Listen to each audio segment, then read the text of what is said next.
Hi guys, நம்ம இந்த வீடியோல வழக்கம் போல ஒரு சூப்பரான சைனீஸ் ஹிஸ்டாரிக்கல் டிராமாவை பத்தி தான் பார்க்க போறோம். டியர் மிஸ்டர் ஹெவன்லி ஃபாக்ஸ் டைட்டிலே தெரிஞ்சிருந்திருக்கும். நம்ம ஹீரோ ஒரு ஹெவன்லி ஃபாக்ஸ், நம்ம ஹீரோயின் ஒரு மோட்டல். அவங்க ரெண்டு பேருக்கு நல்ல ஏற்படுற காதல் மோதல்னு சொல்லி செமையா போக போற இந்த கதையோட ஃபர்ஸ்ட் எபிசோட்ல என்ன நடந்துச்சுங்கிறத பார்க்கறதுக்கு முன்னாடி நம்ம சேனலை சப்ஸ்கிரைப் பண்ணாதவங்க சப்ஸ்கிரைப் பண்ணிக்கோங்க. அப்படியே மறக்காம பக்கத்துல உள்ள பெல் ஐக்கானையும் கிளிக் பண்ணிக்கோங்க. பல வருஷங்களுக்கு முன்னாடி ஹியூமன்ஸும் ஃபாக்ஸும் ஒன்னாதான் இருந்திருப்பாங்க. ஹியூமன் வேர்ல்ட்ல ஒரு மிகப்பெரிய பிரச்சனை ஏற்படுது. லிங்ஸிங்கிற ஒருத்தர் அவங்கள காப்பாத்துறதுக்காக போராடுறாரு. அப்பதான் லிங்ஸி மேல ஒரு ஃபாக்ஸுக்கு லவ் வருது. தெரியாதனமா ஏற்பட்ட ஒரு கிளாஸால மவுண்டைன்ங்கிற ஒரு இடத்தை அழிச்சு ஹியூமன்ஸோட நிலைமையை அவங்க உள்ளமும் மோசமாக்கிடுறாங்க. லிங்ஸி அவரோட உயிரையே தியாகம் பண்ணி அந்த மவுண்டனை திரும்பவும் சீல் பண்றாரு. இந்த சம்பவத்துக்கு அப்புறம் ஃபாக்ஸுக்கும் ஹியூமன்ஸுக்குமான கனெக்ஷனே கட் ஆயிட்டுங்கிற மாதிரி சொன்னதோட இப்ப அப்படியே பிரசன்ட் லைஃப் யாரோ ரெண்டு பேர் மோட்டல் வேர்ல்டுக்கு வராங்க. இவர் தான் நம்ம கதையோட ஹீரோ ஃபாக்ஸ் கிளானோட பிரின்ஸ் சாங். அவரோட அசிஸ்டன்ட் சோலாட் ஃபுட் சீக்கிரமாவே ரெடி ஆக போகுது. இப்ப அப்படியே நம்ம ஹீரோயின் என்ட்ரி ஃபர்ஸ்ட் இல்லையே ஆல் கேம்லிங் ஹவுஸ்ல இருக்காங்க. அங்கிருந்த ஒட்டுமொத்த கூட்டத்தையும் அசால்ட்டா தோக்கடிச்சு காசு எல்லாத்தையும் அவங்க அள்ளிட்டு இருக்கு. அவங்க கசின், இன்னைக்கு நீ ஆட்டம் போட்டது போதும், அங்கிளுக்கு தெரிஞ்சா பெரிய பிரச்சனை ஆயிடும். அங்கிளாவது வெங்காயமாவது காசு ஆள்றான்னு சொல்லிட்டு அவங்க அப்படியே அடுத்த ரவுண்டுக்கு ரெடி ஆக அங்கிள் ஆளுங்களோட அந்த இடத்துக்கு வந்துடுறாரு. நம்ம ஹீரோயினும் வசமா சிக்கிடுறாங்க. நீ பண்ற வேலைலாம் உன் அப்பாவுக்கு தெரிஞ்சா என்ன ஆகும் தெரியுமான்னு சொல்லி அவர் அப்படியே அவங்களை இழுத்துட்டாங்க. கிளம்ப அங்க பாருங்க ஃபாக்ஸ் கதை ஓடாத ஃபாக்ஸ் மோட்டல் வேலை பார்த்து கிட்டத்தட்ட 100 வருஷம் ஆகுது. நம்ம ஹீரோயின், நான் நிஜமா தான் சொல்றேன், நீங்க சீக்கிரம் போலனா அது தப்பிச்சு போயிடுன்னு சொல்ல திடீர்னு மவுண்டைன் கிட்ட ஏதோ மின்னல் மாதிரி வெட்டுது. கூட்டமே ஒரு செகண்ட் அதிர்றாங்க. அந்த கேப்பை யூஸ் பண்ணி அவங்களும் அங்கிருந்து எஸ்கேப் ஆயிட்டு ஃபாக்ஸ், கண்டிப்பா நம்ம ஒரு நாள் சீக்கிரமாவே மீட் பண்ணுவோம்னு எனக்கு தெரியும். அப்பதான் அந்த அதிசயம் நடக்குது. அவங்க முன்னாடி சம்பந்தமே இல்லாம ஒரு போர்ட்டல் ஓபன் ஆக நம்ம ஹீரோயினும் அப்படியே முழிச்சிட்டு இருக்காங்க. அது அப்படியே அவங்கள அதுக்குள்ள இழுத்துக்குது. அவங்க நேரா நம்ம ஹீரோ இருக்கிற அந்த மவுண்டனுக்கு வந்துடுறாங்க. இங்க என்ன நடந்துட்டு இருக்குன்னு சொல்லி அவங்க முழிச்சிட்டே போக டக்குன்னு அவரோட ஸ்வாட் அவங்களுக்கு நேரா வந்துருது. நீ யாரு, இங்க என்ன பண்ற? ஆளை பார்த்த கணமே அவங்க மயங்கிடுறாங்க. அது இந்த ஸ்வாட மட்டும் நவுத்திட்டீங்கன்னா எதா இருந்தாலும் நம்ம பேசி தீர்த்துக்கலாம். ஆனா அவர் அசர மாதிரியே தெரியல. அப்பன்னு பார்த்து அந்த ஃப்ரூட்டும் ரெடி ஆக அவரோட ஸ்வாடை யூஸ் பண்ணி அதை கட் பண்ணி எடுத்துடுறாரு. நான் எதிர்பார்த்த நேரம் வந்துருச்சுன்னு சொல்லி அதை அப்படியே அவரு கை கிட்ட கொண்டு வர அப்படியே பக்கத்துல வந்துட்டு அது டக்குன்னு நம்ம ஹீரோயின் கைக்கு போயிடுது. இது என்னதுன்னு சொல்லி அவங்க முழிக்கிறாங்க. மரியாதை அதை திரும்ப கொடுத்துருன்னு சொல்லி அவர் அவங்க கிட்ட இருந்து அதை எடுக்க ட்ரை பண்ண அந்த ஃப்ரூட் ஆள் கைக்கே வரமாட்டேங்குது. நம்ம ஹீரோவும் போராடி அதை அப்படியே கிட்ட கொண்டு வந்துடுறாரு. அவர் அப்படியே அதை அப்சர்வ் பண்ணிக்க ட்ரை பண்ண அந்த ஃப்ரூட் நம்ம ஹீரோயினை கிட்ட இழுத்துறது. அவங்க வந்த வேகத்துக்கு அங்க ஒரு பெரிய பிளாஸ்டே ஏற்பட மக்கள் எல்லாரும் அந்த மவுண்டனை அப்படியே வாயை பொழந்துட்டு பார்த்துட்டு இருக்காங்க. மவுண்டனோட சீல் திரும்ப பிரேக் ஆகுதுன்னு நினைக்கிறான். ஆனா அங்க நடந்த சம்பவமே வேற. நம்ம ஹீரோவும் ஹீரோயினும் அந்த ஃப்ரூட்டை ஆளுக்கு ஒரு பக்கமா கிஸ் பண்ணிட்டு இருக்காங்க. ரெண்டு பேரும் ஸ்லோ மோஷன் ஆட்டி அங்கிருந்து நகுற அது டக்குன்னு அது அப்படியே அவங்க வாய்க்குள்ள போயிடுது. அவங்க ஹார்ட்லாம் அப்படியே பிரைட் ஆக ஆரம்பிக்கும். நம்ம ஹீரோ வெறியாயிடுறாரு. மரியாதையா சோல் ஹார்ட் ஃப்ரூட்டை கொடுத்துரு, அது என்னன்னு எனக்கு தெரியாதுன்னு சொல்லி அவங்க அங்கிருந்து தப்பிக்க ட்ரை பண்றாங்க. ஆனா நம்ம ஹீரோ அவங்கள அட்டாக் பண்ணி கீழே தள்ளிடுறாரு. இருந்த கன்ல அவரோட கொமிக்கோ டைல்ஸ் எல்லாம் அப்படியே வேக்கப் ஆக நம்ம ஹீரோயின் வாய பொழக்கிறாங்க. அப்படின்னா நீ ஒரு ஃபாக்ஸா? ஆள அவங்கள கட்டி தொங்க விட்டுறாரு. அந்த ஃப்ரூட் எனக்கு சொந்தமானதுன்னு சொல்லி அதை அப்படியே வெளியே எடுக்க ட்ரை பண்ண திடீர்னு அவங்களுக்கு பின்னாடி அந்த போர்ட்டல் திரும்ப ஓபன் ஆயிடுது. நம்ம சீக்கிரமா அந்த வேலையை முடிச்சாகணும். ஆனா நேரம் அவரு கையை மீறி போயிடுது. வேற வழி இல்லாம அவங்க மெமரிஸ் மட்டும் எரஸ் பண்ணி விட்டுறாரு. அவங்களும் அதுக்குள்ள போய் காணாம போயிடுறாங்க. அவர் அசிஸ்டன்ட் அங்க வந்துடுறாரு. பிரின்ஸ், ஆனா ஒரு சாதாரண மோட்டல் இங்க எப்படி வர முடியும்? நம்ம பேலஸ்க்கு போய் முதல் ரிப்போர்ட் பண்ணலாம். வெளி உலகத்திலயும் நிலைமை திரும்ப நார்மல் ஆகுது. நம்ம இதை உடனே ஹிட் கிட்ட ரிப்போர்ட் பண்ணி ஆகணும். அவ எங்க இருக்கான்னு பாருங்க. நம்ம ஹீரோயின் ஒரு சந்தில மயக்கமாய் கிடக்காங்க. அவங்களுக்கு என்னாச்சுன்னு சொல்லி அவங்க கசின் அவங்கள தூக்கிட்டு அப்படியே அங்கிருந்து கிளம்பு. நம்ம ஹீரோ திரும்ப ஹெவனுக்கு வந்துடுறாரு. அவர் அம்மாவால அதை நம்பவே முடியல.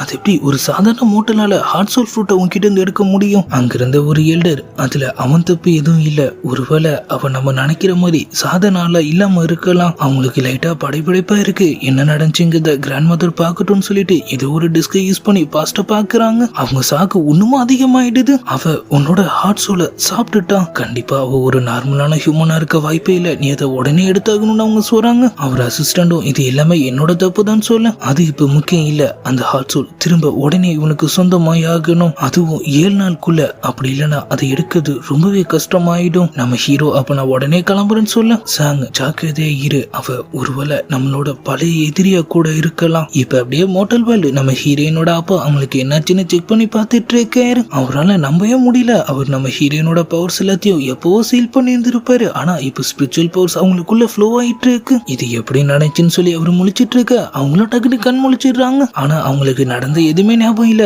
நான் இங்க என்ன பண்றேன்? அதே கேள்வியதான் அவங்களும் கேக்குறாங்க. உனக்கு என்னாச்சு? நீ எப்படி மயக்கமானன்னு உனக்கு தெரியுமா? அவங்களும் யோசிச்சு பார்த்துட்டு நான் கடைசியா கேம்லிங் ஹவுஸ்ல இருந்தது மட்டும்தான் எனக்கு ஞாபகம் இருக்கு. அவங்க அப்பா இப்ப உன்கிட்ட ஸ்பிரிச்சுவல் பவர்ஸ் இருக்கு எப்படின்னு எனக்கு தெரியாது, ஆனா அதை நீ வெளி இடத்துல யூஸ் பண்ண கூடாது, உனக்கு பவர்ஸ் இருக்குது யாருக்கும் தெரியாம பாத்துக்கன்னு ஒரு சொல்லு. ஆள் அவங்க அங்கிளை மீட் பண்ணி மூன் மவுண்டன் பிரேக் ஆகிற விஷயத்தை பத்தி பேசிட்டு இருக்காரு. 100 வருஷத்துக்கு முன்னாடி ஒரு ஃபாக்ஸ் மோட்டல் வேர்ல்டுக்கு வந்ததுக்கு நம்ம ரொம்ப பெரிய விளைவுகளை சந்திச்சிட்டோம். இப்ப இது திரும்ப நடக்க போதா என்ன? யோம்போக்கு எதுவும் ஆகாதுலன்னு அவரு கேட்க நம்ம ஹீரோயினோட அப்பா அவ பர்த்டே பார்ட்டி சீக்கிரமாவே ஸ்டார்ட் ஆக போகுது, அப்ப மத்த கிளான் மெம்பர்ஸ் கிட்ட பேசிட்டு நம்ம என்ன பண்ணலாங்கிறத முடிவு பண்ணலாம்னு சொல்றாரு. நம்ம ஹீரோயின் கனவு உலகத்துல மதந்துட்டு இருக்காங்க. என்னதான் எல்லா மெமரிஸும் அழிஞ்சு போயிருந்தாலும் நம்ம ஹீரோவை கிஸ் பண்றது மட்டும் அவங்களுக்கு ஒண்ணுமும் ஞாபகத்துல இருக்கு. தூங்கிட்டு அவங்க அவருக்கு உமா கொடுத்துட்டு இருக்க கசின் வந்து அவங்கள எழுப்பிடுறாரு. இது என்ன ரொம்பவே வித்தியாசமான கனவா இருக்கு, ஆமா யார் அந்த பையனா இருக்குன்னு சொல்லி அவங்க அப்படியே முழிச்சிட்டு இருக்க அவங்க கசினும் என்ன கனவுன்னு கேட்கிறாரு.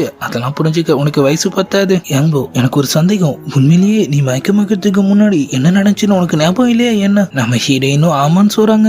இருந்தாலும் நீ கொஞ்சம் ஜாக்கிரதையா இருந்திருக்கலாம். இப்ப பாரு அங்கிள் உனக்கு பனிஷ்மெண்ட் கொடுத்து உன்னை லாக் பண்ணி வச்சுட்டாரு. என்னது என்ன லாக் பண்ணி வச்சுட்டாரா? இதெல்லாம் நடக்கிற காரியமா என்னன்னு அவங்க கேட்க ஆள் அவங்க மேன்ஷனை விட்டு எகிரி குச்சிடுறாங்க. புயலுக்கு பூட்டா பின்னாடி அவங்க கசின் வந்து பொத்துன்னு உழுகிறாரு. அதே நேரத்துல நம்ம ஹீரோவும் மோட்டல் வேர்ல்டுக்கு இறங்கிட்ட மாதிரி தெரியுது. அவரும் அவரோட அசிஸ்டண்டும் அப்படியே மார்க்கெட் ஏரியாவை சுத்திட்டு இருக்காங்க. அவருக்கான புது ஐடென்டிட்டி எல்லாம் கூட ரெடியா இருக்கு. ஃப்ரெண்ட்ஸ் எனக்கு ஒரு சந்தேகம், ஒருவேளை அந்த பொண்ணு நீங்களும் பாஸ்ட் லைஃப்ல லவர்ஸா இருந்திருப்பீங்களா என்ன? இத பாட்டிட்டு சொன்னா முத்தோல உரிச்சிருவாங்க தெரியும்ல? இல்ல நான் தெரியாம கேட்டேன். பின்னாடி இந்த கேர்ள்ஸ் குரூப்லாம் நம்ம ஹீரோவை பார்த்து சொல்லு விட ஆரம்பிக்கும். ஆளும் பப்ளிசிட்டி பிடிக்காம ஒரு தொப்பியை வாங்கி முகத்தை கவர் பண்ணிட்டு கிளம்பிடுறாரு. இப்ப அப்படியே நம்ம ஹீரோயின் ஷாப்பிங்லாம் களை கட்டிட்டு இருக்கு. யங்போ ஒரு 2 நாளாவது அப்பா பேச்சுக்கு மதிப்பு கொடுத்துருக்கலாம். இப்ப பனிஷ்மெண்ட் இன்னும் அதிகமாக போகுது, அதெல்லாம் நான் பாத்துக்கிறேன்னு சொல்லிட்டு அவங்க அப்படியே போயிட்டே இருக்கு. வழியில ஒரு ஸ்டோரி டெல்லர் அவங்க குய் ஃபேமிலியை பத்தியும் அவங்க அப்படியே மவுண்டனை பாதுகாக்கிறாங்கிறத பத்தியும் கதை சொல்லிட்டு இருக்காரு. அவங்களும் அப்படியே உள்ள போறாங்க. கதையில நம்ம ஹீரோயின் கேரக்டரும் வருது. குயாங்போ ரொம்பவே பவர்ஃபுல்லானவங்க. அவங்க மட்டும் ஸ்வாட கையில எடுத்தாங்கன்னா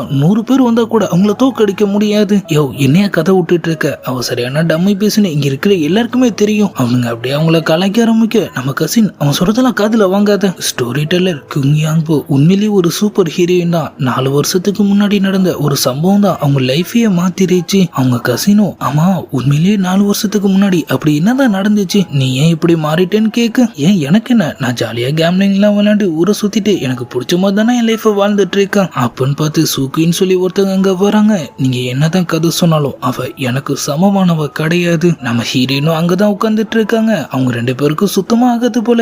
யோம்போ நீ நேரம் கேம்லிங் ஹவுஸ்ல தானே இருப்ப. நம்ம ஹீரோயின் டக்குன்னு எந்திரிச்சிட்டு உன்னை கலாய்க்கலான்னு தான் பார்த்தேன், ஆனா எனக்கு மூடு இல்ல, உன்னை நீயே கலாச்சிட்டு கிளம்பிடுன்னு சொல்றாங்க. அங்க இருந்த கூட்டமே அவங்கள பார்த்து சம பல்புன்னு சொல்லி சிரிக்க ஆரம்பிக்க அவங்களுக்கும் லைட்டா டென்ஷன் ஆயிடுது. ஒன்னும் சொல்லி தப்பில்ல, உன்னை வளர்த்தவங்க அந்த மாதிரி, உன் அம்மா எவ்வளவு மோசமானவங்கன்னு எங்க எல்லாருக்குமே தெரியும். ஈவில் ஸ்பிரிட்ஸ் கூட சேர்ந்தனால தான் கடைசியில அவங்க சாவு கூட கொடூரமா இருந்துச்சுன்னு அவங்க சொல்றாங்க. நம்ம ஹீரோயின் டென்ஷன் ஆயிட்ட மாதிரி தெரியுது. நீ என்ன பத்தி என்ன பேசினாலும் நான் பொறுத்துப்ப, என் அம்மாவை பத்தி பேச உனக்கு எந்த தகுதி இல்லைன்னு சொல்லிட்டு அவங்க அப்படியே பறந்து வந்து அவங்க கன்னத்திலே ஒண்ணு வைக்கிறாங்க. பேட்டில் ஸ்டார்ட் ஆயிடுது. சூக்கி ஏமலையே கை வச்சுட்டில, உனக்கு என்ன பண்றேன்னு பாருன்னு சொல்லிட்டு அவங்க அவங்களோட சாட்டையை வெளியே எடுத்துடுறாங்க. நம்ம ஹீரோவும் அந்த ஏரியால தான் சுத்திட்டு இருக்காரு. பிரின்ஸ் அந்த பொண்ணை பத்தி நான் விசாரிச்சேன், அவ குய்ஹேட்டோட பொண்ணா, கண்டிப்பா அவளுக்கு நாகரிகனா என்னன்னு தெரிஞ்சிருக்கும், ரொம்பவே அமைதியான ரொம்பவும் நல்ல பொண்ணா இருக்க போறான்னு சொல்லி வாயமுறத்துக்குள்ள கதை உடைச்சிட்டு அவங்க பொத்துன்னு பறந்து வந்து கீழே உழுகுறாங்க. பீப்லேயே சூக்கையை திட்டிட்டு அவங்க திரும்பவும் உள்ள போக, பிரின்ஸ் நான் சொன்னதை வாபஸ் வாங்கிக்கிறேன். உள்ள கலவரம் பயங்கரமா போயிட்டு இருக்கு. நம்ம ஹீரோனுக்கு வேற லைட்டா காயப்பட்ட மாதிரி தெரியுது. நம்ம ஹீரோவும் வேடிக்கை பார்த்துட்டு இருக்காரு. ஆனா ஹெல்ப் பண்ற மாதிரி அவருக்கு எந்த ஒரு ஐடியாவும் இல்ல. கடைசி வாட்டியா சொல்றேன், மரியாதையா மன்னிப்பு கேட்டு. அவங்க முடியாதுன்னு சொல்ல நம்ம ஹீரோனும் அப்படியே பறந்து வந்து அவங்கள அப்படியே லாக் பண்ணிடுறாங்க. சோக்குயெல்லாம் அசையவே முடியல. ஆனா அவங்க அவங்களோட மேஜிக் பவர்ஸ் யூஸ் பண்ணி அவங்கள அட்டாக் பண்ண நம்ம ஹீரோயின் கீழே விழுந்துடுறாங்க. அவங்களும் அந்த சான்ஸ் யூஸ் பண்ணி அவங்கள காலி பண்ண ட்ரை பண்ண 2 பேரும் கட்டி பொருள்றாங்க. சாட்டை நம்ம ஹீரோயின் கைக்கு வந்துருது.